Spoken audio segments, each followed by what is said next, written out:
for Europe come. We've done parties on boats on the Rhine. Yeah, we've done fan fest on a boat. And so this year, you know, we have a big booth here at Gamescom. La conferenza sarà sempre più alta, eh. Teniamo basso Isaac. And it was fun because we started giving out prizes, and then throwing controllers into the crowd. I might have thrown a few things. Sorry, HR. But then it turned into like a sea shanty fest. Yeah, it was great. And fans were singing sea shanties, and it was like just the joy and love we get from our fans. It just warms our heart, and we miss this. Yeah. Yeah, absolutely. And for those who can be here this year, what can they expect from us on the booth at Gamescom? Well, we have tons of playable. So, I mean, start maybe with Pentiment. So, you know, obviously Josh Sawyer and the team of Obsidian have been working on this incredibly rich narrative adventure, taking us back to 16th century Bavaria. Yeah. So, of course, we had to launch it right here in Bavaria. Fans are loving it. That's coming out in November. We've got new Age of Empires 4 updates. Yeah, we 2 do. new Civs coming. Those are also free for Age 4 players. We've got some great partner titles here. Liza P. Yep. So if you were looking for like that Pinocchio meets Bloodborne meets Game Pass. Exactly. A punishing childhood game for everyone. Yes. It is in the like 18+ section. The secret bit over there. Yeah. You have to get into that. Last case of Benedict Fox. Yes. That was a big highlight from Showcase. And I got to meet the team from Plot Twist. They're here from Poland. So that's also nice. There's a lot of developers here that are creating games for Xbox and for PC and for the ecosystem. And to get to meet those teams is also super special. And then, of course, for Grounded, the full release September 27th, we have a giant 17-foot, over 5 meters wide brood mother. And I'm told that that's to scale as well versus in-game. That's how big she is. Yes. So, yeah, we're having a great time. The booth's filled with games, filled with fans. I mean, that's what Gamescom's about. And it's just nice to finally be back here and let people get to experience some of that magic again. Nothing beats in person. 100%. Couldn't say it better myself. So thank you so much, Aaron. Coming up next, we'll get an inside look at the much-anticipated A Plague Tale Requiem.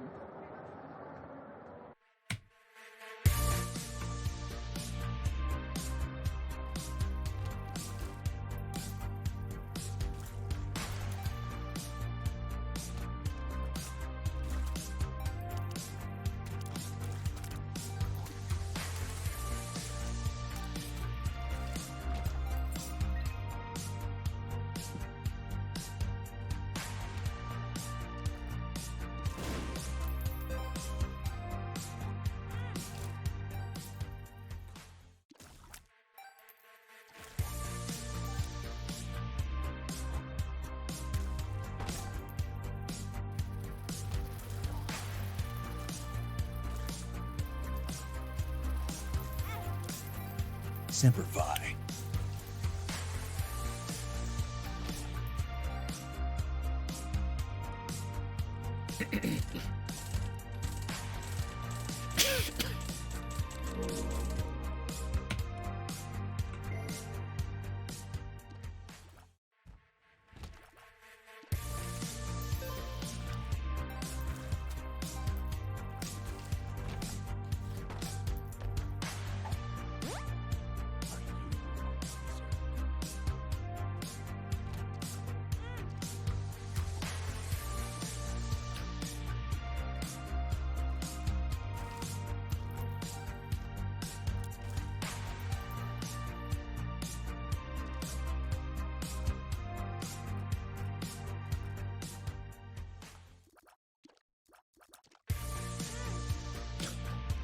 Ti prego, smettila.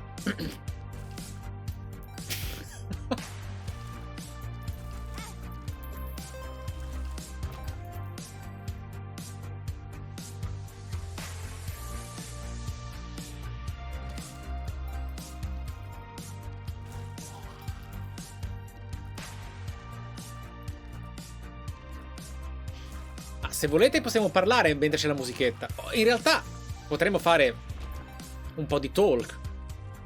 Potrei parlarvi di qualcosa. Solo che c'era un ragazzo che mi aveva detto: no, devi morire per far registrare le monete. Non è vero.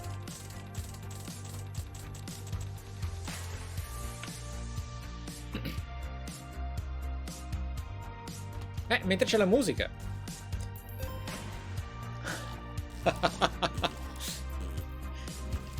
Non ci sarà mai il tempo Il fatto è che mi rendo conto che non tutti abbiano visto quel video o abbiano ascoltato qualche battuta nei vecchi talk show.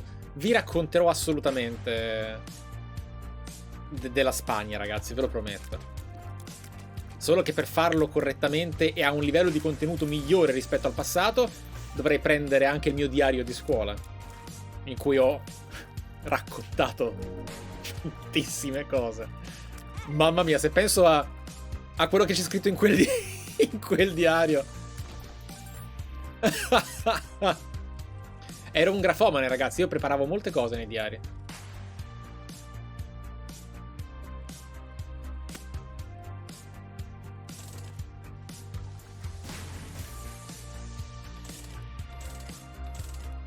E quando mi ha ricontattato è stato interessante, una sorta di rivincita morale, dai.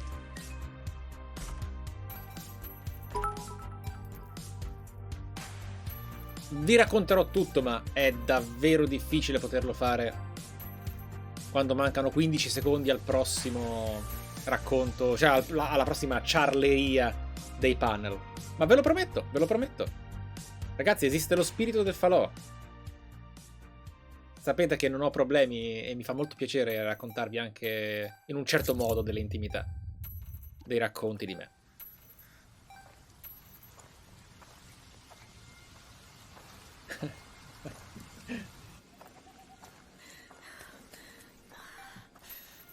Stay here and patrol. Report if you see one bloody rat. I knew it. I knew it. All right. Move quick. Questo è Plague Tale. Far across the sea, an island calls. Nothing ever stays nice. It always turns bad. Things aren't always nice. You can change them. How? The way we always do. We fight. How far will you go to save the ones you love? A Plague Tale Requiem picks up a few months after the end of Innocence, right around the first days of summer. Amicia and Hugo are headed south, along with their mother Beatrice and the young alchemist Lucas, reaching places still spared by the devouring plague, the raging wars, and the rabid rats that are running rampant in the north. Is that a fair? Beneath the warm sun of 14th century Provence, the Daroons are almost able to enjoy a normal life. You're great!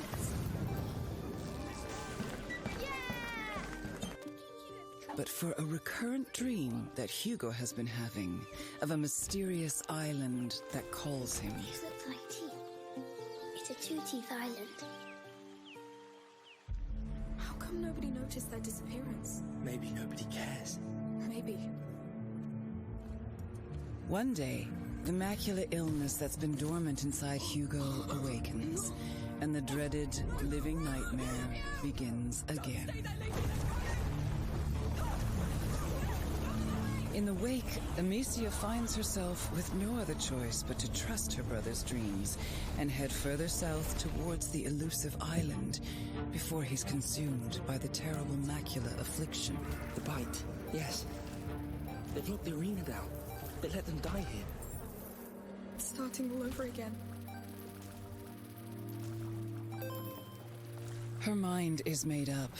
She will find a cure in what dreams and prophecy may hold. Get used to it. With almost no one they can trust, This is your life now. Amicia and Hugo must traverse land and water as restless forces stand against them. Alicia, you're all right. After the events of last winter, Amicia is hardened, experienced, and when backed against the wall, can be surprisingly resourceful. With several new tricks up her sleeve, she is now able to freely choose between striking from the shadows or unleashing hell with a variety of equipment and tools.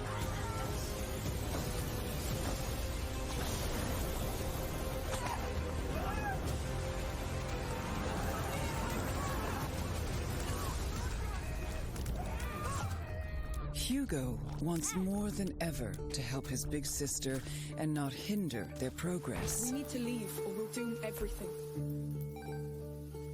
The macula within him is a double-edged sword that has deepened his connection with the rats. Rats. They can feel people's blood. Now I can too.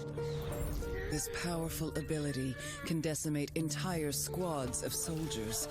It takes a severe toll on Hugo every time he uses it. What's wrong? What's wrong? Thankfully, their journey brings not only hardship, but also unexpected friends. These colorful characters help the Daroons carry their terrible burden, It's not my first time. while offering unique skills and resources to bring them closer to their elusive goal. As soon as he's gone, it never lost. Sembra molto figo, eh? For Amicia and Hugo, the road ahead will test the limits of what they can endure on all levels, and just how far they're willing to go. Reaching the island is only the first step to truly understanding the terrible affliction that's stricken their family. As the lines between reality, fantasy, and fate dissolve, keeping it together and finding the cure to save Hugo will be nothing short of a miracle. But Amicia has hope, and hope is the last thing lost. Others are burned in it. If you kill, be ready to be killed.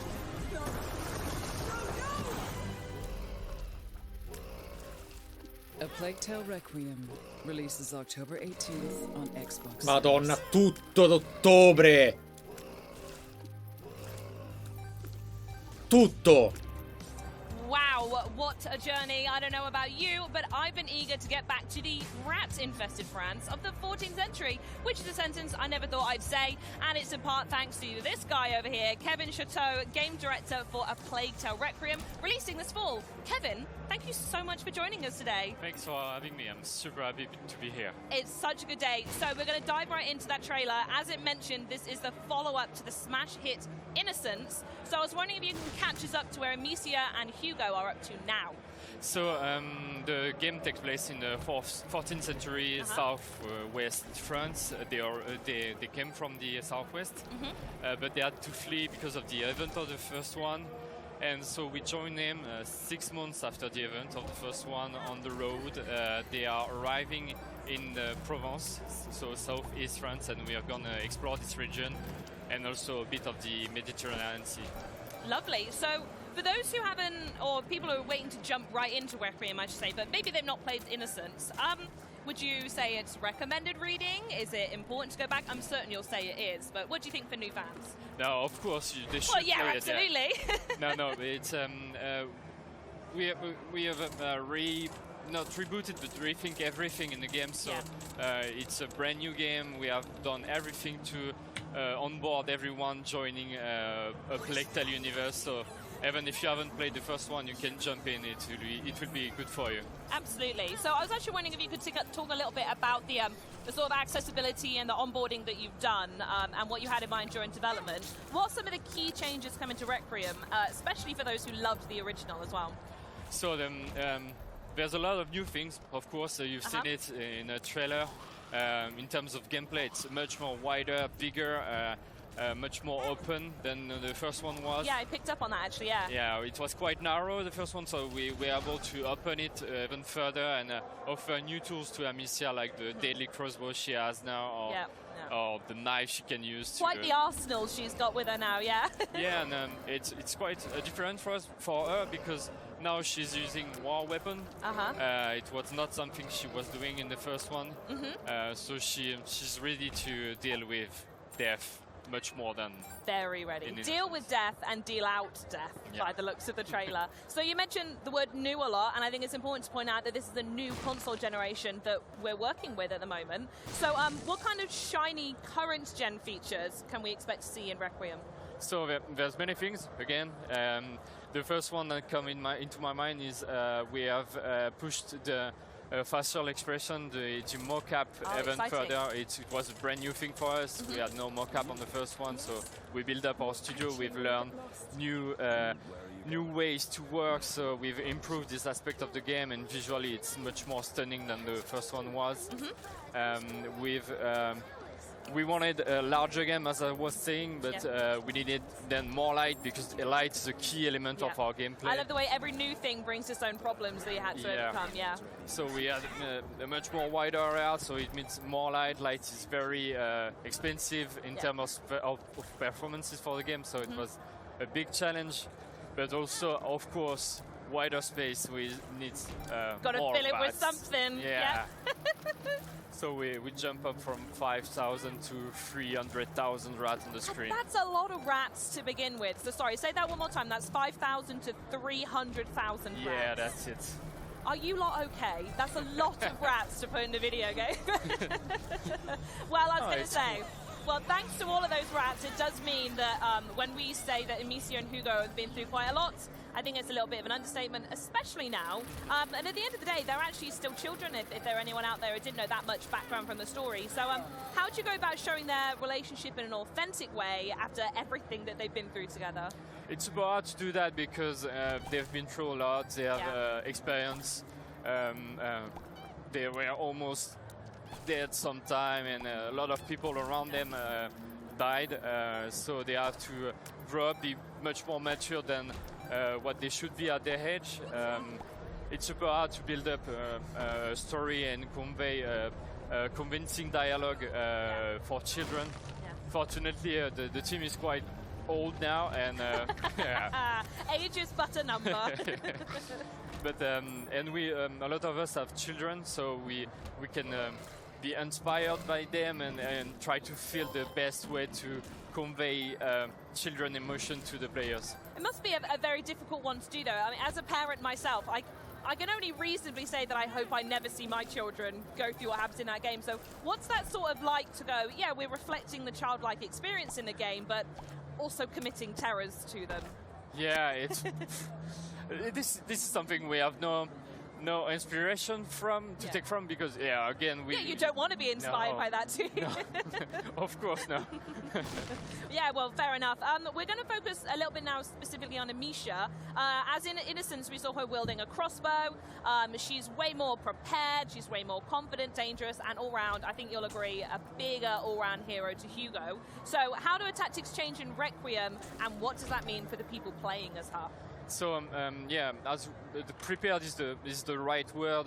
She's ready. She don't want just only to survive or to escape. She's ready to fight if she needs to. Absolutely. But she's not forced to. So the player can choose the way he will approach things. Oh, interesting. Okay. So he can go full stealth if you want. He can go full combat. Everything is still there from the first one. So, but right now you can choose to approach a situation the way you want. So it's not that only the space that is wider, but also the way you will approach things. Yeah, and by full combat, you mean? I mean, we saw some stuff from the trailer, like all-out combat, right? Yeah. You can burn people, you can use the crossbow to kill them instantaneously, or you can use the knife to silently kill them. It's all there. It's absolutely all there, and I think that all comes together and making the experience so much more cinematic, which I want to talk about now, because the other thing that's so fantastic about the title is the voice acting, and I think that becomes essential when you want to convey emotion. So I'd love for you to share a little bit of insight about the development process, working with the voice actors, and getting to the voices and the emotion that we hear in that trailer. So it's funny because it's something that people don't really know, but when we are working on the game for several years, we don't work with voice actor instantaneously. So for like 2 or 3 years, we work with a text-to-speech, so robot voices.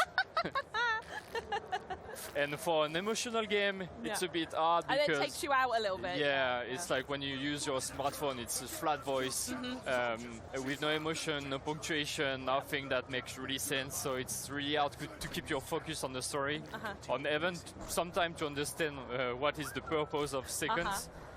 It's, after 16 hours of playthrough, you're like, I think I don't get the story at all. Sure. Interesting that it changes that much. I will say, first of all, I would love to see that version one day. It does sound wonderful. So do you want to... What was the process like working with the voice actors? So when the voice actor arrives, it changed everything because we were able to work again with Charlotte McBurley and Logan Annan, which were the actor for Amisa and Hugo from the first one. We were so in love with their acting. It was a game changer for us to have them back in the game. When they arrived, their voices arrived in the game changed. I was going to say, I imagine it's a little bit of a chicken and egg situation with voice acting.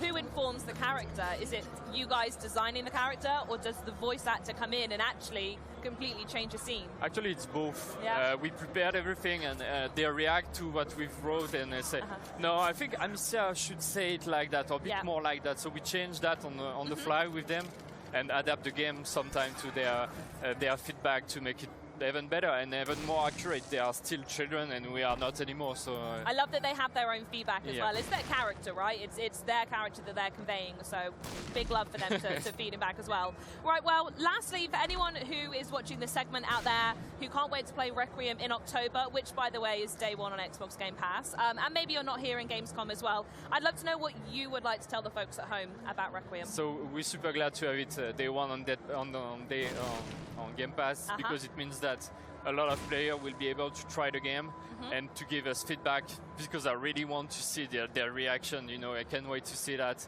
We've built up the games in several years, and we write up this big story, and I really want to see people's reaction to that. And the community have been really close since the first title as well. Yeah, and it's thanks to them that we were able to do the sequel, so we're super excited. So a love letter to them by the courier device of rats. 300,000 of them to be precise. 300,000 rats of love. Absolutely fantastic. Well, thank you so much for joining me. I'm a massive fan of the series, and I cannot wait to get my hands on it. Thank you again. Yeah, thanks so much for joining us. But when it comes to self-care, you can't beat a rewatch of the Disney classics, right? I know I certainly can't. Yet in recent years, many of us have also sought comfort in virtual worlds. Millions of players have found solace in games that allow us to customize islands, build unique homes, and share virtual spaces with friends when we can't actually see them in person. Our next trailer builds on that idea and takes it to a whole new world, so to speak. Here's an all-new look at Disney Dreamlight Valley. Hello, everyone. I went on a wonderful adventure today in Dreamlight Valley, and I want to share it with you. It started with my favorite song on the radio. Don't you just love when that happens? It put me in the best mood ever. So, I picked out my look for the day. I was in the mood for something adventurous, and I had the perfect outfit. I was feeling a bit creative, so I added a little touch of magic to my look. And then, I was off. I made my way to Chez Remy for brunch. I love cooking with Remy. I was feeling some Mickey waffles with jam, but it turns out we were fresh out of fruit. Raspberry jam is my favorite, so I headed up to the Forest of Valor to pick some. And while I was there, I heard a sound from the Frosted Heights biome. But I just couldn't cross the bridge. I'll have to adventure back there to check it out. My stomach started to rumble, so I headed back over to the plaza. And we were ready to cook. I always learn something new with Remy. There are so many recipes to try to create the perfect Disney-themed meal. Ah, here we go. I even whipped up an extra and shared it with Kristoff. After brunch, the weather was just so perfect that I couldn't resist going for a walk and some shopping. While looking in the windows of Scrooge McDuck's general store, I ran into Scrooge himself. He asked for my help spreading the word around town about his shop. Of course, I said yes. So, I headed over to my crafting table, whipped up a few signs, and placed them around town. I was exhausted after so much excitement, and I just felt like relaxing a bit. So, I decided to move my house over to Dazzle Beach to watch the sunset. When I set up my house, I noticed a strange pillar. Merlin had quite a story to tell about it. I put up the perfect hangout spot, and I invited Ariel to hang out because happy moments are always better when you share them with friends. It really was a perfect day in Dreamlight Valley. Pre-order Disney Dreamlight Valley now.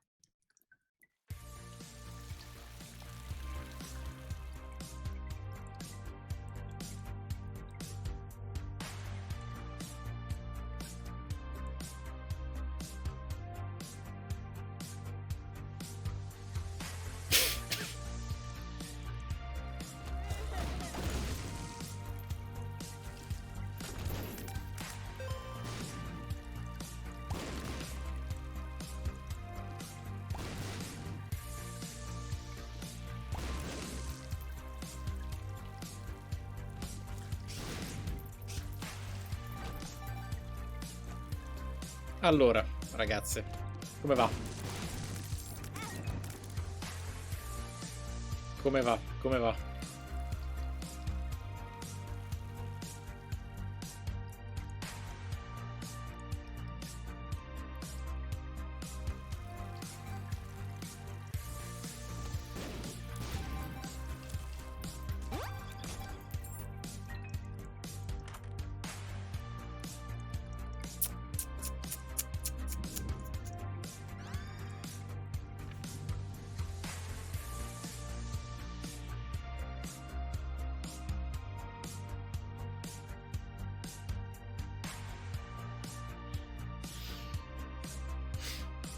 Raga, con calma.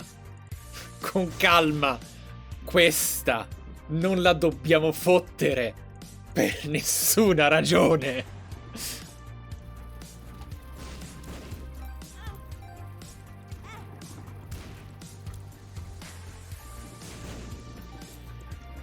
Non dobbiamo fotterla per nessuna ragione, amici. Non dobbiamo. Hi there! Welcome. My name's Adam Park, and I'm head of brand and licensing at Rare. And I am joined today by 3 members of the Sea of 3 crew. Sea of 3 crew? Sea of Thieves, like, yeah. It's kind of work. So, I'll go along the road. So we've got Joe Neat, executive producer on Sea of Thieves. We've got Mike Chapman, who's our creative director. And then we've got Joe, who is our senior community manager. So how is everyone? Excited, tired, everything, all of the above. Like, That wonderful mix you get at events. yeah, yeah. Feeling the buzz of a live show. Yeah. Chatting to fans, the energy. So, awesome. I mean, it is our first official show since 2019. Yeah. So how is it actually being... I mean, I'm sure everyone's asking the same question. How is it back at a show with people? Right. Overwhelming, but in the best way, right? Yeah. Like, it really is. Like, it's just... The passion, the excitement, the buzz, I think that we all have coming to a show like this, right? And kind of meeting the fans, but then giving back to us from everybody that we see. It's just like, it's incredible. Like, we've brought so many of the team here. We've got about 13, I think, with us. Like, and because it's just so valuable bringing people to shows, getting that buzz, getting that energy that you just take back to the studio to kind of just pour into more Sea of Thieves, basically, right? Yeah, absolutely. Like 2019, but it feels so much longer. Yeah. For the first live show for us since 2019, so exactly what Joe said. Feeling the buzz from the fans, and we get to take that energy back to the studio to keep making this here. And so, Joe, this is your first official Sea of Thieves event. Yes, first official Sea of Thieves event and first Gamescom in general. And? It's amazing. Like, Yeah. obviously we had a little taste of this end of July with Sotfest. Yep. And that was wonderful to see the fans in person after so long, and for the first time for, I think, a lot of us. And now we've brought it to Gamescom, and some of them are here, and you're seeing them again and recognising them, and you get that real sense of what it means to them to be a part of this community. And we've got all sorts going on the stand, so go on, show off. So we've got tattoo tattoos, stand, like, we've got Gold like, Hunters very Live, cool. which people can tune into. You can come and win things, photo ops, meet the team, so it's great being back. But, so obviously it's been 3 years since we've done anything like this. What's gone on generally, Mike? I'm going to ask you to start with. Sure. Sea of Thieves, has anything happened in the last 3 years? What haven't we done? What Honestly, I think like, our passion has always been to keep building out this pirate world. And over the last 3 years, you think back to the things that we've added the emissary system. In fact, that players can go and role play as their trading companies for extra rewards. We've added new quest types. We brought in our seasonal progression system. We brought in our adventures. We brought in our mysteries. We brought in like all these new ways to play. And one of the key ones, of course, was our collaboration with Disney on A Pirate's Life. And you know, since 2019. Yeah. Thank you, sir. Just keep going. Yeah. And one of the big ones was what happened with The Pirate's Life. So working with Disney, we built all of that during the pandemic. You know, being at home, working with this team, we've worked together for so long. All of this incredible bonds and relationships that we built allowed us to get through what was a very hard time, but come through it stronger as a team, and we're more passionate than ever. And obviously, Joe, you joined Sea of Thieves during the pandemic. How has it been, like, that dynamic of actually coming into the studio? It's the best thing. Like, you get a real sense since day one of how closely the team works together and how approachable everyone is. There's no one that you can't just drop a message to. but that translates over to the studio where we've got such a wonderful, creative, nurturing environment, but you can go and knock on the door of anyone or bump into them into the corridor and conversations spark from that. It's such a wonderful thing to now have that. Everyone's not just behind a screen anymore. And how do you feel, Joe? I mean, again, it's been a long 3 years. We've achieved a lot in that time. How does it feel being back somewhere like this with what we've done? Well, honestly, like, I think we were talking about this kind of earlier, right? Like you were talking about during the pandemic, the team's all separated, but being back in the studio, you just get that energy that you feed off each other. You feed off kind of the team and the people around you. And coming to a show like this, you kind of get that same thing. Like I said, it's just you feed off the energy. Like, and even though we're exhausted and we've all got sore throats and I've got a cough sweet in my mouth at all times, like water on hand, like, but it is water, I promise. It's just.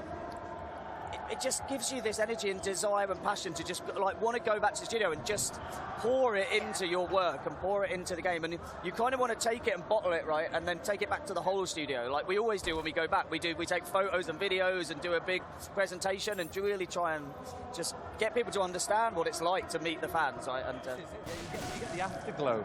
And this is what we'll experience next week. We'll have this wonderful Gamescom afterglow as we get to take that back to the studio, like Joe said, and put it into all the ambitious things we've got planned for this year and beyond. Well, before we get on to that, teases and the like. So you did, like you mentioned it, one of the things we introduced in the last few years was seasons. Yes. Season 7. Yeah. Just gone live a couple of weeks back. Indeed. And it's a biggie. It is a biggie. It's a biggie. So, like, what have you, and I'm going to start with you, Mike, but I will come to you, what have you kind of enjoyed seeing people do? And what has Season 7, like, introduced to Sea of Thieves? Well, Season 7, you're right, is a big one. And the idea of being a pirate captain in our world, the idea that your ship becomes, it becomes an embodiment of who you are in this world and your pirate journey. Captaincy extends that pirate journey. It allows you to, as our community have often requested, to name your ship for the first time, to have this persistent identity for your ship. But beyond that, we're bringing in new progression elements. We're bringing in the captain's log, bringing ways that your session and the ship now feels like a home. So based on how you play, your ship represents who you uniquely are as a pirate and how you play in Sea of Thieves. So I think one of the most important things that has meant a lot to us seeing the reception is just seeing players go all in on that role play. You know, we're going all in the idea of this is who I am, and when you board someone's ship, that representing who they are in the Sea of Thieves world. And why captaincy now? Like, what made sense to bring it in at this point? Well, it's one of those features. I think we were always going to do it. Yeah. Why it made sense now was, and it kind of goes back to the question around what's happened in the last 3 years. You think about how much richer that Sea of Thieves experience has become. There's so many ways to play in Sea of Thieves now. There's so many ways to be who you uniquely are as a pirate, where the sandbox has got richer. There's new activities, there's new quests, there's new enemy threats. There's just new ways to play. So captaincy coming in now and rewarding you for all the unique things that's now in the sandbox, it kind of just puts this lovely new layer to that pirate journey. And it just celebrates this rich game that Sea of Thieves has become. And I suppose, Joe, from a community perspective, you must have seen this played out in real time. Like, how has the community taken to captaincy? That's the thing. Like, from day one, they've been asking, when can we name our ships? When can we do this? And then we've not only delivered that, we've delivered so much more on top of it, that people now have this pirate identity that until now was just conversations or role plays. And we've got people that are going for all those fishing trinkets, or people like myself that it's all cannons fired and Fort of the Dams that you've completed. And you've got that real sense of identity now from our players because they can represent themselves on their ship, and they're colour coordinating everything, and they're decorating, and they're playing how they've always played, but now they're rewarded for it with their own identity. And they absolutely adore it. It's wonderful. Yeah. I mean, a big part of that is beyond just the notion of being a pirate captain. We wanted the idea that pirate captains in a world like ours would become the VIPs. Yep. They become the rock stars of the world. So as part of captaincy, and that's a big update that we brought in, there's a set of perks and conveniences that captains now have. So when you own your first ship in the Sea of Thieves, there's a unique cash-in point just for you in the Sea of Thieves world to make offloading that treasure, you know, as part of going out there and having adventures, making that feel so much more efficient, using the harpoon to harpoon the treasure off the deck, cashing in that treasure really efficiently.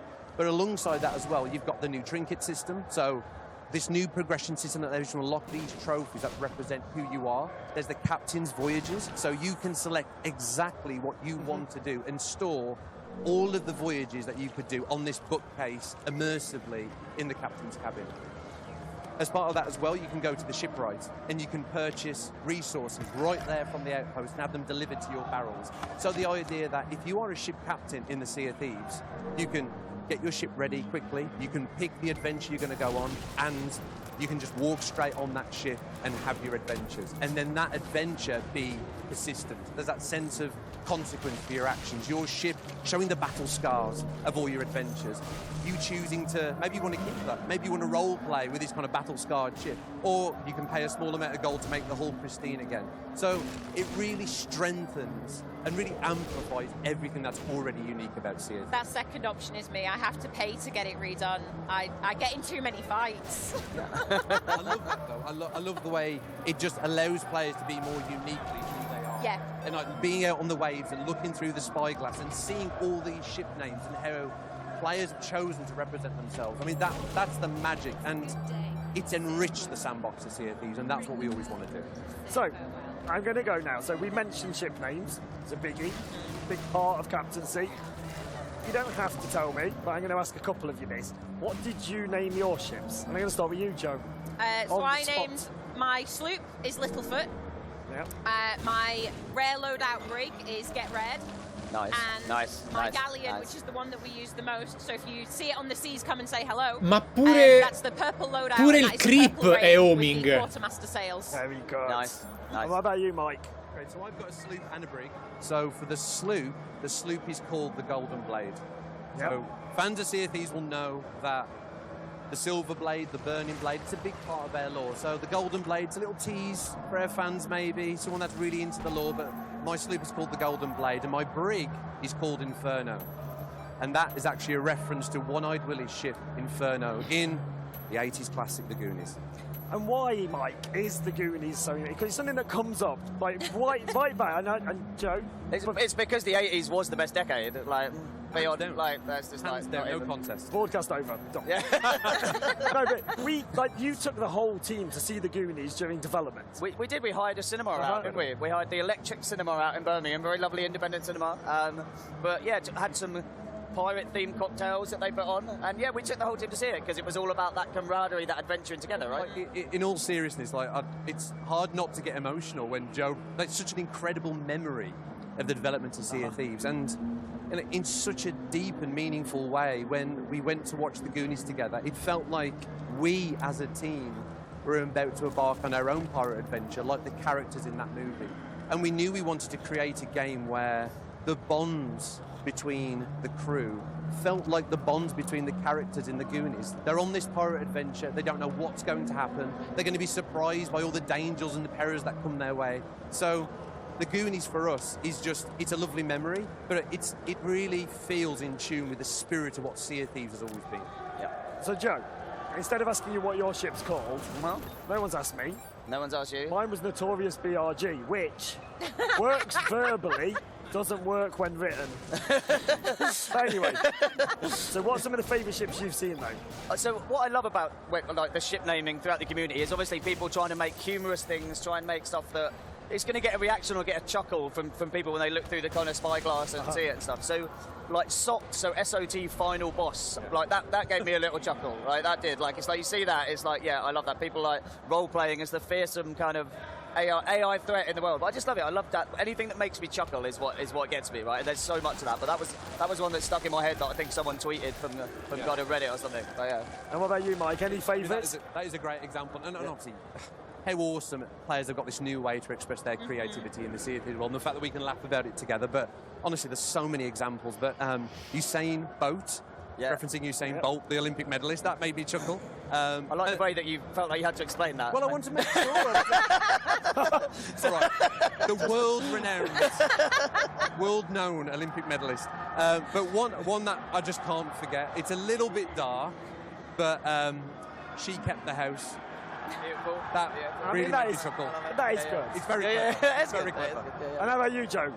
Honestly, the really obvious ones are the ones that make me giggle. I ran across a galleon that was just, this boat is big. Yeah. And I was like, yeah. yes, Yeah. Little salutes on your way. Aye, it is. Yeah. And it's those ones that I like, but you see them when you say you've got the role-playing ones where they've gone for some variation on something we've got in game, or you've got just the funny puns that we've seen as well. And it's that creativity that you see, and you're like, you can almost judge what kind of pirate they are, but not all the time, and I love that. Yeah. No, you're right, actually, because if someone's got a humorous, like, this boat is big thing, you can imagine approaching them maybe and, like, having a laugh with them, right, and speak to them over, you know, using the speaker jumpy or something. Yeah. So, yeah, you're right, actually. It really adds a kind of different sort of feeling, doesn't it, to encountering other ships. So I do actually have the top 10 boat names. Oh, okay. And this is where we would have Top of the Pops music. Okay. For people of a certain vintage. Go on. Dun, dun, dun, dun, dun, right. Did you prep them to, like, okay. Well, actually, does anyone want to guess? See if anyone can guess what number 1 is. I just flashed it at the camera. Like a I tour. told you. Like a That tour. would happen. We knew you'd do that. I am a conservative MP. I would say knowing fans, knowing our community and the role play of the world, and generally how things go down, I would predict something like the Black Pearl. And you would be quite right. Yeah. And collect your gift. There's a lot of black pearls out there, and how awesome is that? And that's that original creativity and humour that we love to see from our players. Yeah. Come on, let people role play. Let people role play is what the game's all about. And go on, Joe. If Black Pearl's in there, then Yes. there's got to be a Flying Dutchman. You would be quite Top right. 3? No, actually, he's number 7. Oh. Joe? So it is Usain Bolt. Correct. There you go, that's in there. So others in the top 10. I'm not going to do an exhaustive list, but we have Sloop Dog. Sloop Dog, nice, very good. We have Y. The letter Y. I don't want an existential crisis while I'm sailing. Why? Why? Is this just like everybody just like, why? Don't come at me with those difficult Don't questions. get, look at that. You look really troubled by that. I am troubled. I don't understand that one. No. And then, so, If your ship's named Y, get in touch. actually, yes, let us know why. We hope it's not me. Yeah. So we've also got Unsinkable 2. Okay. Oh, I Titanic thought there'd be reference. Titanic in there. Jackdaw. Yes. Thousand Sunny. Oh, yeah, Okay, yeah. Going Merry and Queen Anne's Revenge are all in there course. as well. Right. So Very there we good. go. Right, so moving on then. Were any of those Sea of Teasers? No. We're just getting to that section now. Yeah. Everyone just like, "Ugh." So, No. Adventure 6 then. Adventure 6. So it's live right now. People are playing it as we speak. So can you, Mike, probably best, give us an overview of where this fits within the lore and the story? Where are we? Yeah, so we're in a really interesting time in the Sea of Thieves now in our storytelling, where it's set against the backdrop of these emerging factions in the Sea of Thieves. And our players will know that last year, as part of the Pirate's Life, the Dark Brethren emerged, working with Davy Jones. And of course, Davy Jones got defeated because of the valiant efforts of our players. But the Dark Brethren are still around, with Amaranta, their new member, who's an ex-Sea Dog, and we've got everybody's favourite, Duke.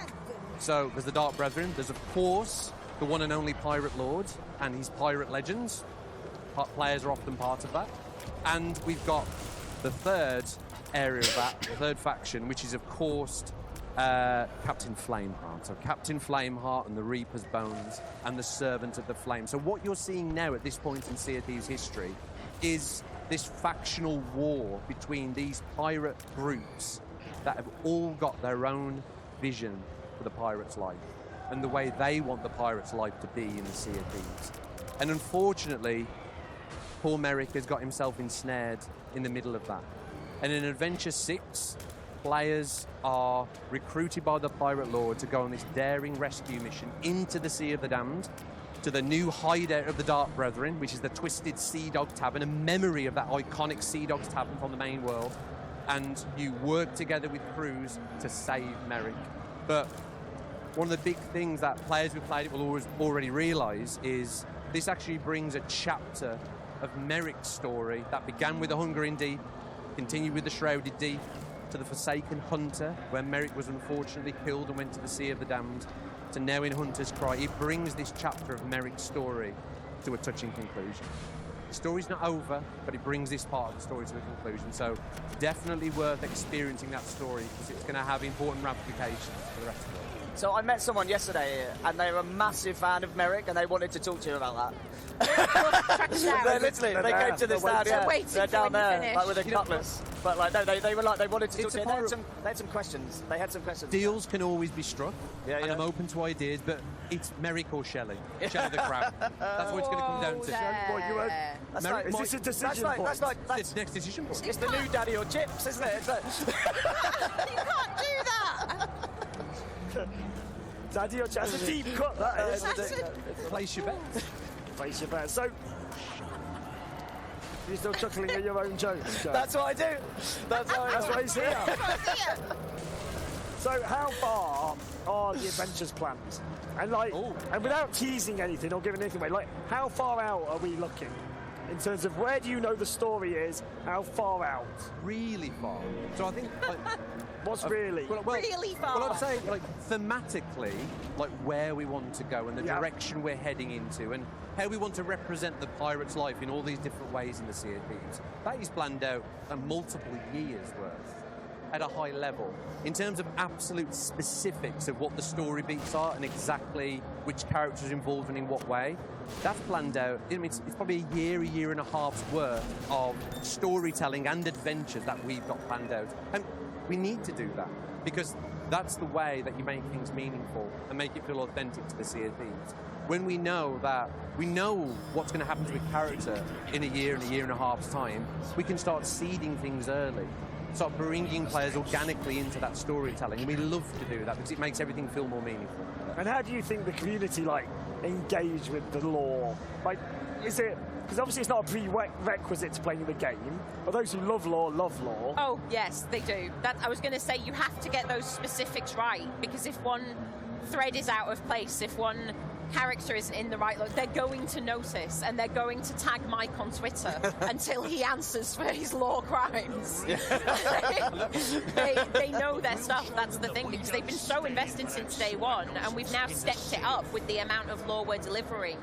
And I know across our social channels and on Discord, we've got separate channels, and we had to separate out the lore section, because we've got mysteries and adventures and then general lore, and they're all over it, and they're sharing theories and they're swapping stories, and they thoroughly embrace that side of the storytelling that we've got now. And I love that. I love that. I mean, that to me shows that a lot of our community are invested in the world and they care about our world. And you're right. Of course, it's not a prerequisite to play Sea of Thieves. Sea of Thieves is this wonderful sandbox adventure game where you get to choose your own adventures. But we've always believed that the more meaning and purpose we can put into the world, the deeper we can make that world feel, the easier it is to immerse yourself in those adventures and that role play. So it's there, waiting, full of surprises for players that want it, but it's not a prerequisite for Sea of Thieves.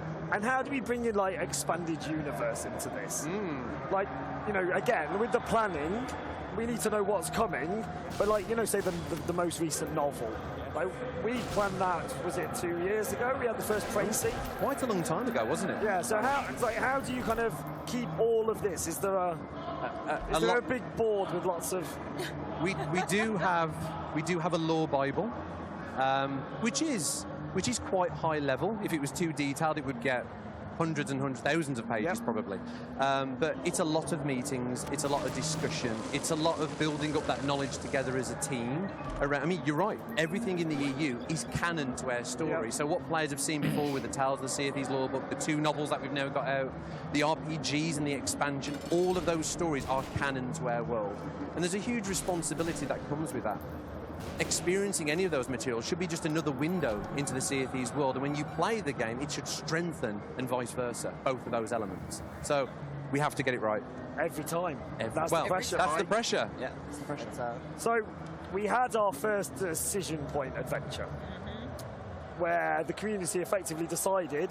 Wrongly. Calm down. Can we edit this out? Calm down. Sassy today. So the community were able to decide the fate of the world. So we're going to start asking, what side were you all on? So I was Ruin Golden Sands. Golden Sands. And you even have that. How about yourself? Don't remind me, Joe. I'd actually forgotten that you were on that side. No. Save Golden Sands. You're surrounded. All the way. I am. I mean, I'm ensnared in the really like sandwich of the Reapers. Okay. Reaper sandwich. No, I think as we've seen today, interacting with people here at Gamescom, Merrick is such a beloved character, and what Merrick stands for, and he's a salty pirate that's lived his life in the Sea of Thieves, and people love that character. And I think for me, it's a more interesting story, and it's unbelievable that the community chose to go that way. The fact that they bonded together to take this positive action to defend Golden Sands. So which side were you, Joe? I think we can guess. Ruin Golden Sands, like, absolutely. And obviously all on the side of Sea of Thieves. Sorry? I'm not going to move away from that. I was going to make a Sunak trust. No, let's not do that. But we won't do that. Because that would be the most offensive thing you could ever do. To be... But, all right, moving on quickly, did we have the result you expected? Like, genuinely? No. It was, well, I couldn't predict. Like, I kept watching the conversations happening, and we'd made all these fun things across our Discord servers so that people showed their allegiance rather than anything else. And the Reaper's hideout was just burning stuff. Yeah. Merrick's was coordinating loot, and I had no way of knowing which way it was going to go. And as much as I wanted to ruin it, I'm not going to lie, I spawned in my first play session afterwards on Golden Sands and was really happy. I was like, look at it. I think as a designer, you think so much about the psychology of players and how they'll react to certain things. And I genuinely believe personally that it would go to that negative choice. It would go to the Reapers. They choose chaos. Who wouldn't want to see what happened if the Reapers won? Because Golden Sands, it's about taking it back to that neutral state, which it will evolve now because the choice has been made. Yep. But I always thought people would side with the Reapers. So just blown away by the fact that didn't happen. I thought that was a lovely surprise, and it's going to be really interesting as players see it throughout this year. What's going to happen to Golden Sands now and how that's going to play out. Doveva essere PhD? Yeah. Ok. And honestly, and I love knowing kind of what the next decision point is and where we're leading to. Yeah. Like, that is going to be another huge moment for our community to have to, again, make a choice, right? And the impact that's coming with that, like, without teasing too much. But it's like, later this year, there's going to be another big one. Like, I think bigger in terms of kind of emotional impact. The emotional investment in the next one, I think, will be bigger. Well, so I'm going to ask again. You've kind of preempted the question, but so we're having another decision point. That's happening. Yeah. Okay. Hey, there we go. Yeah, but, on the screen. That's and it's a big one. But so that was my question. Like, if we were to scale it based on the last one, is this bigger, similar? What can people expect? Bigger. It's absolutely bigger. It cuts right to the core of some of the key characters in the Sea of Thieves. And we wanted to do that. We wanted to drive a big world change with Golden Sands. Obviously, we set that up with the first adventure, Treasure Island. And picking Golden Sands because it was a beloved outpost, beautiful palm trees, it's paradise. We knew that would trigger an emotional response for our players, but we've done that now. We've seen how players interact with it. We've learned some lessons about how to set up these type of live storytelling events, and now we're going to go even further. We're going to be even more ambitious with this second choice this year, so look out for that. And also mechanically, again, without spoiling it, but you've learned a lot from how we designed the first one and the activities people were doing. Calma, ragazzi, kind of, like, I love what we've got down there in terms of like just the activities people are going to be doing and how that's going to play out and how it's just, I think, going to make the whole Sea of Thieves feel so different during that time period. It'll be a real moment in time, and Joe's right. We've deliberately in Adventures so far done very different things. One's more focused on non è neanche qua PhD. One's more focused on the storytelling. All these different set pieces, because we're learning, and we're going to take those learnings into the future adventures that we've planned out. We're already doing that. You've touched on it slightly there, but how is it planned? Like, in terms of production, as executive producer. Asking. In terms of production, as design director, like, how do you kind of prepare for that decision point, though? Like, do we have both tracks ready to go, or is it more a case of, well, we assume this will happen, or we have a more neutral state? That genuinely is probably one of the most complex things we've ever done. Well, you got like 2 minutes. I'll keep it brief. But you've got to plan for both outcomes. We deliberately don't start building the bigger things because that would be an incredible waste of the team's time. That we could put to more valuable things. But we have to plan out a junction point. So earlier on, when I was talking about the fact that we've got adventures planned out for the next year and a half, there's almost a fork in the roads there, where there's almost option A and there's option B, based on some of these community choices that we're planning. So it makes a complex job even more complex, but like so worthwhile. So worthwhile to see that play out with the community. And Joe, just kind of, we're going to wrap up in a moment, but like, from what you know of the next decision point, like, do you think we're going to see that kind of groundswell from the community again? Yes. I think they're gonna go wild for the next one. I think it's really exciting, and with that other decision point, they've seen how they can alter the world that they're playing in, and that most of them spend a lot of their time in. And I think this next one really is going to step it up, and I think we will see that resurgence of the passion that we saw in the last decision point, and then some. So to wrap up, then, we're here for a couple more days. What can people expect, like, from us at Gamescom? Just come to the stand, basically. Like, there's always going to be Sea of Thieves crew at the stand, right? Yeah. And each day we have... Oh, dear. Like, there's a meet and greet slot that we've tweeted out. I don't know when, but it is 5 o'clock today, 5 p.m. today? 5 o'clock today, yeah. And then 1 o'clock, I think, every other day, I think. But, and then, yeah, you can come play, you can win the medallions, like, you can watch the stream, but the whole point we're here is just to chat and meet with fans, right? That's why we brought so many people here. That's the energy we want. Come and give Mike feedback and questions about everything. Specifically on Merrick. Yeah, specifically on Merrick. I love it. I, honestly, that is the privilege of being at a live show like this. Nothing energizes you more than talking to fans, feeling their passion, hearing their questions and their feedback. We don't just want to hear the good stuff. We want to hear the bad stuff. We want to learn. We want to make this service of Sea of Thieves and this pirate world the best it can possibly be. If you love pirates, Sea of Thieves should be the game for you. So we love nothing more than talking to our fans. We love the game. Ragazzi, è difficile. È difficile proseguire. Questions about Skull and Bones. What's that then? Tell me about Skull and Bones, Joe. Oh, we're out of time. But no, so thank you. But this has been great. Ah, so okay, more options, Google Dreamcatcher. If you are here, do come down and see us. Please do, honestly. But if not, we'll see you on the seas. Indeed, yes. Thank you very much. Bye. Has fallen. Humanity is hanging on by a thread. But you know what? It's not all bad news, because our planet is full of badass dinosaurs. And seriously, who doesn't love a dinosaur? Seriously. In this exciting new glimpse at Second Extinction's full release, players get to explore more of Earth than ever before. The full launch adds a new vast open map for players to roam, more dinosaurs to fight, a revamped progression system, and tons of exciting new features. I mean, I'm talking about co-op, first-person shooter, and mutated dinosaurs. I am so in. Here's a brand new trailer for Second Extinction.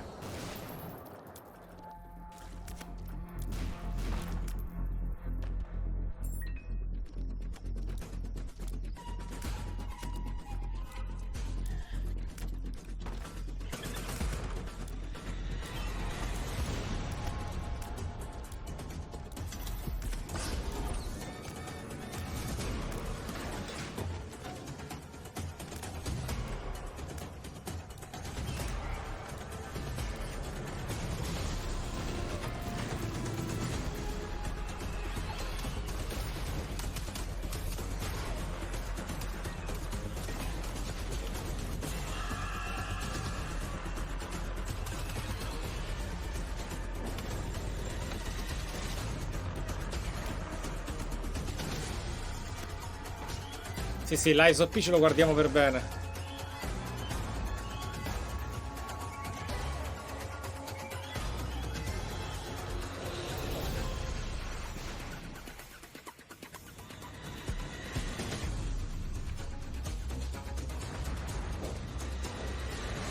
Non è possibile!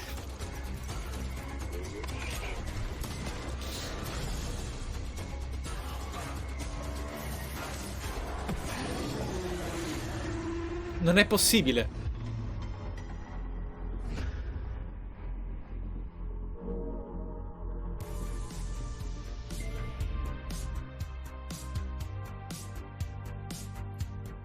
Non è possibile. Questo seed è completamente rotto. È completamente rotto.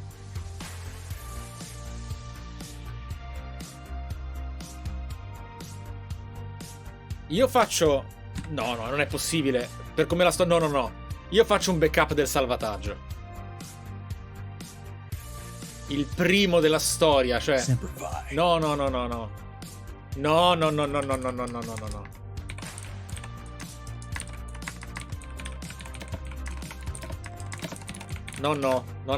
Non è possibile.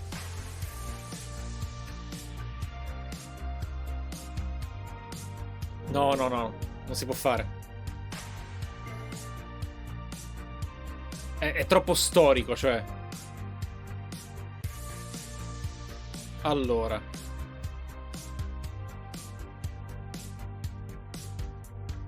Non è possibile, ragazzi.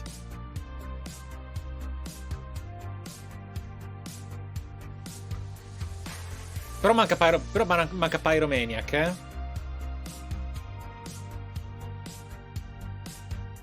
Manca Pyromaniac.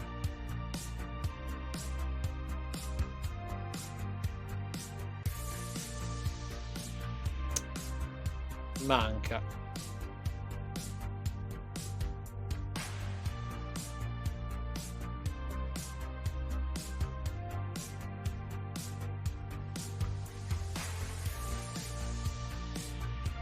Allora.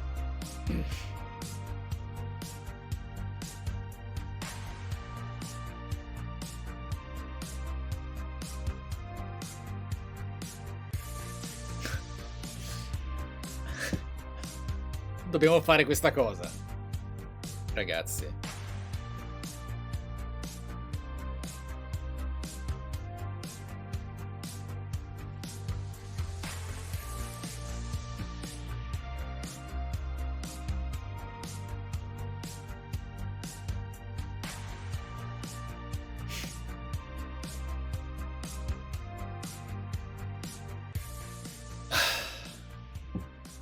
Ma ora comincia l'Ice of P?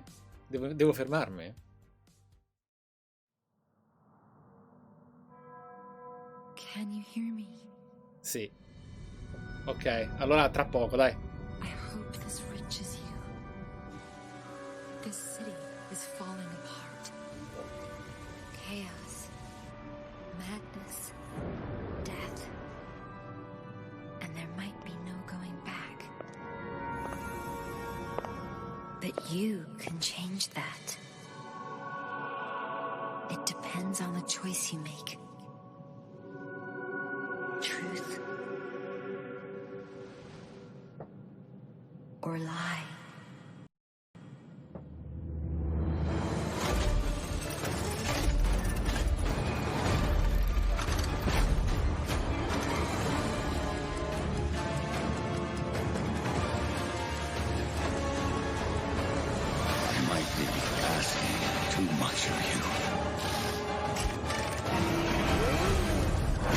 But I don't have a choice.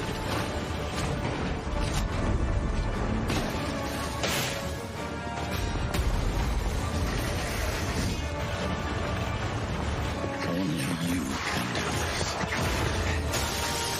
Please, help me.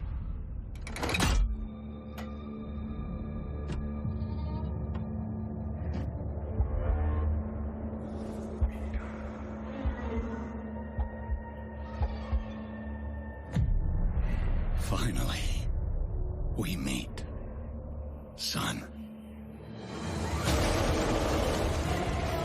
The stage is set. The light shines brightest in the darkest of times. All right, buddy, I'm here for you. Don't worry.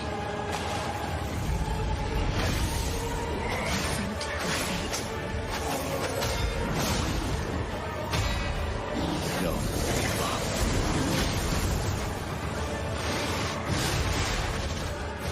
Keep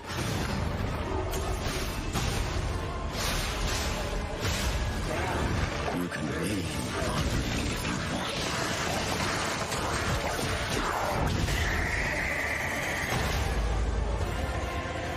protect. Fulfill.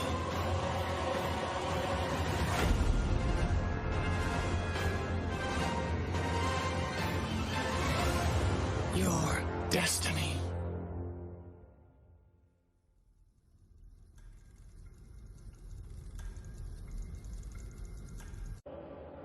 Hello, Hello, Charlie here with two of the brilliant and twisted minds from NeoWiz who created a game that's reimagined Pinocchio as a ruthless killing machine to cleanse a plague-infested world. Made by the studio behind beloved fantasy MMO Blessed Unleashed and coming from a team of developers who worked on the absolutely awesome Monster Hunter world, I am super excited about this one. Please welcome Ji-won Choi and Jason Park. Hello. Nice I told you they were twisted. It's lovely to meet you, whoever's underneath there. This is haunting. Truly haunting. Should we have a look and see if we can find the humans underneath? Yeah? Let's go. Let's do it. Yeah. I'm going to do the slow reveal. Here they are. Jason and Ji-won. We have a Joker. Hello. Nice to meet you. There they are. Amazing. They've joined us. Welcome. Now, when I think of Pinocchio, it doesn't quite look up to the trailer that we saw just now. So could you let us know where the idea of Pinocchio as a killing machine actually came from? Our team is called up, and this is the first time we've developed a single-player console game. So we needed a way to get our name out there. In order to stick in the minds of the people, our strategy was to choose a subject that was very well known, but transform it into something completely original. We eventually chose the adventures of the Pinocchio, but that wasn't a quick decision. We first thought about what features we wanted our Souls-like game to have. The first, don't ever reference dark fantasy or medieval themes. The second, the story shouldn't be childish and we should be able to enjoy it as adults. And last, the game should be full of adventures and unforgettable characters. This is bellissimo da vedere. Pinocchio because it matched the conditions we set. Ma poi il gameplay è uscito, sono 12 minuti, ce lo guardiamo da soli. But I was shocked when I read it again more carefully recently. The adventures of the Pinocchio is definitely not a story for children, but rather like an R-rated movie for adults. Poi ce lo guardiamo. It was a real pleasure to take the fantastic source material and create our own original story. Totally free. I bet it is, and now we're at Gamescom showing it off to the world. Yeah. So when you brought up the initial idea of making a game based on the story of Pinocchio, honestly, I was not convinced at all.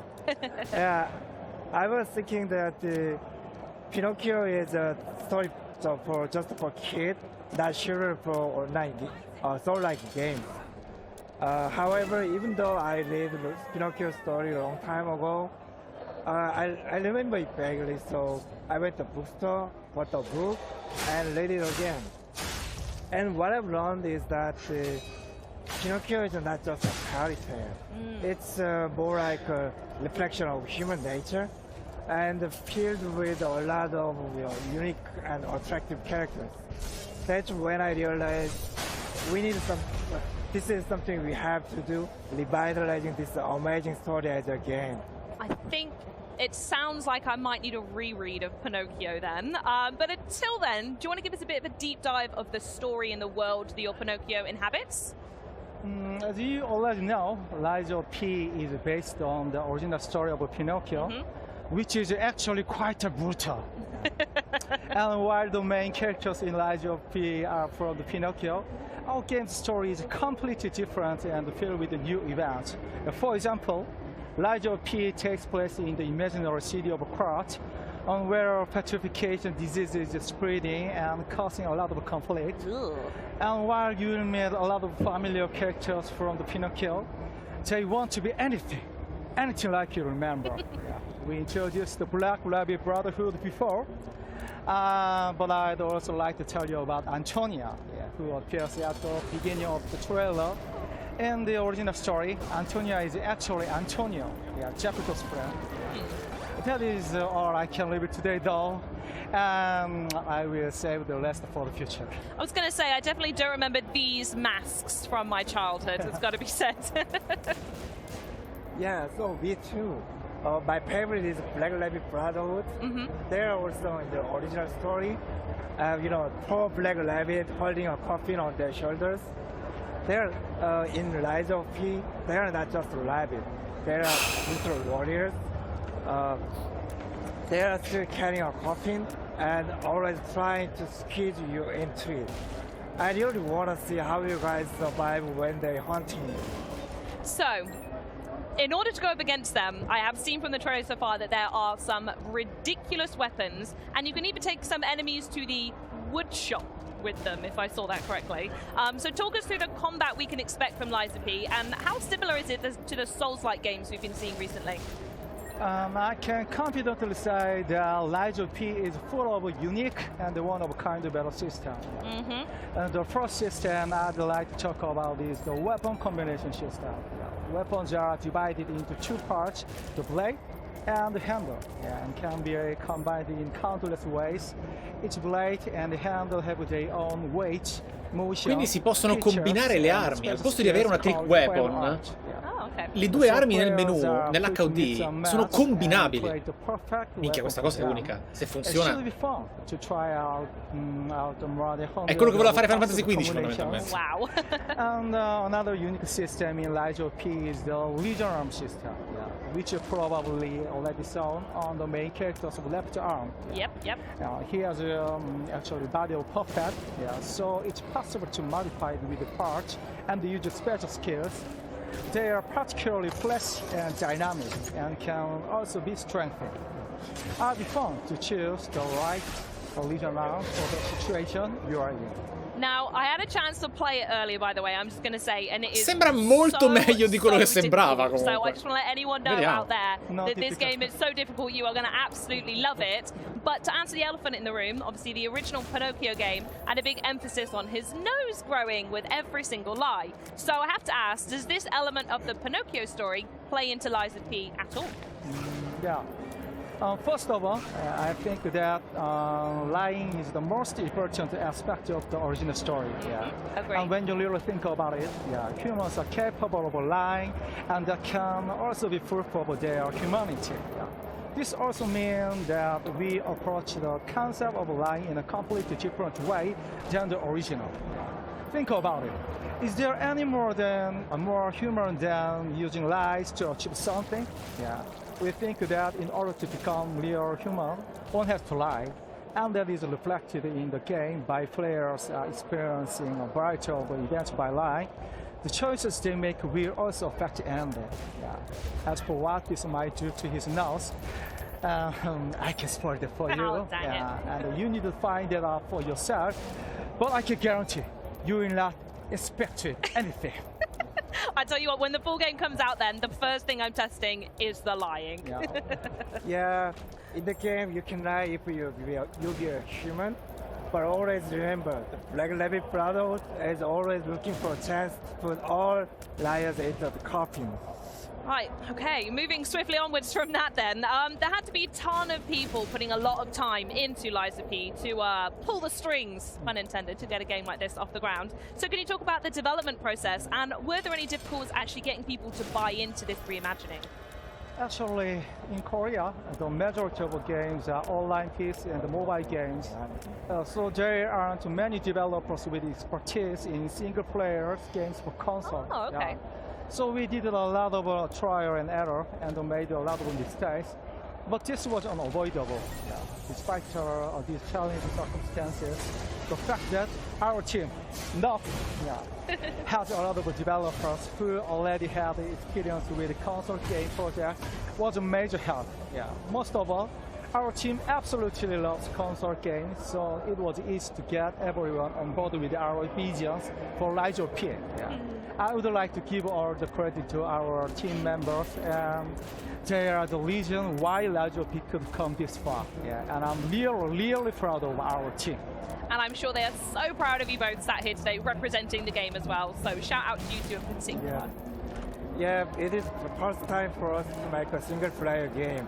We all have a lot of experiences on developing action games, but only limited to online games. At first, I was thinking that making single-player games would be easier in terms of technical perspective, like no network sync issues, etc. But it didn't take long that I realized I underestimated. Yeah, our game needed a lot of features we haven't even imagined when we develop online games. Okay. We only have one playable character, which is easier to make because online games normally have more than 5. Very true. But this one playable character, I mean Pinocchio, requires, I guess, 10 times more animations than the online games. Makes sense, yeah. Yeah, Pinocchio uses a lot of different types of weapons, and each weapon requires total unique animations of, total set of unique, total unique set of animation. So I have to admit, our initial plan was off in terms of estimating the cost of the animations. Yeah. So if you look at our studio, and probably you can see our animated artists and combat designers yelling at each other and arguing all the time. We are still in this chaos, but anyway, we are enjoying it, and definitely we will be better at planning it next time. Well, I really appreciate that you brought the chaos to us here in Germany, but before we run out of time, I do want to give you the floor to share anything you want with everyone out there about Lies of Keys before its release. Actually, we didn't expect the Lies of P to get this much interest and love from gamers. We really want to thank you all for the tremendous level of support. We'll do our absolute best and are sure that you'll be mesmerized by the city of cards. Take care and see you in the Xbox Game Pass next year. Hell yeah! Yeah, for everybody at Gamescom, don't forget to visit our booth and play the demo. Enjoy it, and please share your experiences with us. Thank you for having us today, and enjoy Gamescom with Lies of P.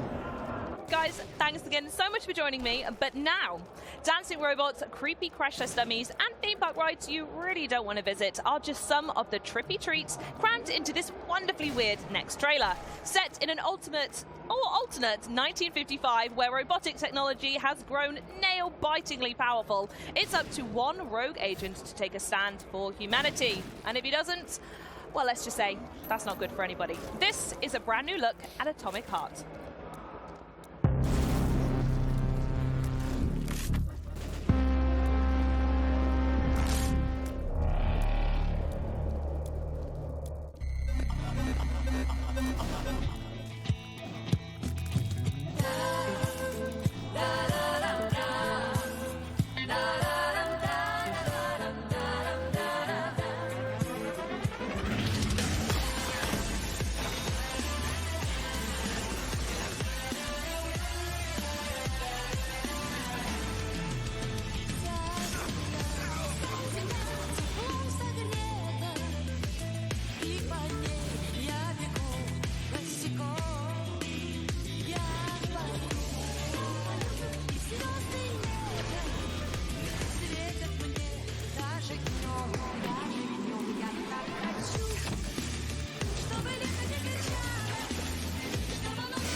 Vediamo.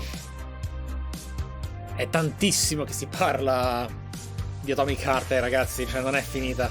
Purtroppo non è finita.